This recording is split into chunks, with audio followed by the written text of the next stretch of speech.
Corona virus के खिलाफ जारी लड़ाई में देश में वैक्सीनेशन का काम तेजी से चल पड़ा है। इस बीच सोमवार को केंद्र सरकार की ओर से सभी राज्य और केंद्र शासित सरकारों को अहम निर्देश दिए गए। अब कोविशील्ड वैक्सीन की पहली और दूसरी डोज के बीच के अंतर को बढ़ाने का फैसला भी ले लिया गया है। एक रिपोर्ट देखिए आप।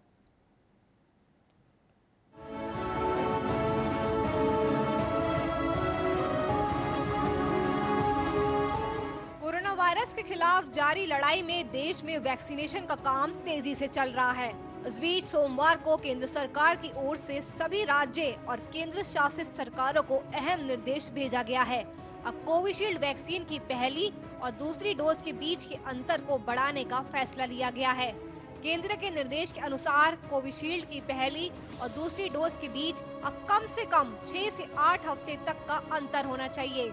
मौजूदा वक्त में पहली और दूसरी डोज के बीच का अंतर सिर्फ 28 दिन का ही है, यानी अब एक से दूसरी डोज के बीच का अंतर 1 महीने से बढ़ाकर लगभग 2 महीने का कर दिया गया है।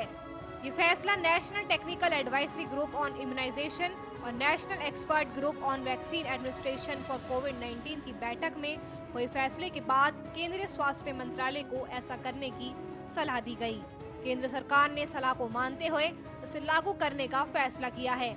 2 खुराक के बीच समय अंतराल का ये फैसला सिर्फ कोविशील्ड वैक्सीन के लिए है और एक कोवैक्सीन पर लागू नहीं है। मौजूदा वैज्ञानिक सबूतों को ध्यान में रखते हुए ये सामने आया है कि संरक्षण को बढ़ाया जा सकता है अगर कोविशील्ड की दूसरी खुराक 6 से 8 सप्ताह के बीच दी जाती है, लेकिन बाद में 8 हफ्ते की निर्धारित समय के बाद नहीं। इस बारे में आज केंद्रीय स्वास्थ्य सचिव ने सभी राज्यों को चिट्ठी लिखी और अब से कोविशील्ड वैक्सीन की पहली और दूसरी डोज के बीच के अंतराल की सूचना दी है। साथ ही इसको लागू करने के भी निर्देश दिए गए हैं। भारत में 2 कोरोना वैक्सीन को इमरजेंसी यूज की अनुमति मिली है। ये है भारत बायोटेक की कोवैक्सीन और दूसरी है एस्ट्राजेनेका और सीरम इंस्टीट्यूट ऑफ इंडिया की कोविशील्ड। भारत में शुरू हुए टीकाकरण में दोनों वैक्सीन दी जा रही है। देशव्यापी टीकाकरण अभियान 16 जनवरी को शुरू किया गया था और फ्रंटलाइन वर्कर्स का टीकाकरण 2 फरवरी से शुरू हुआ था।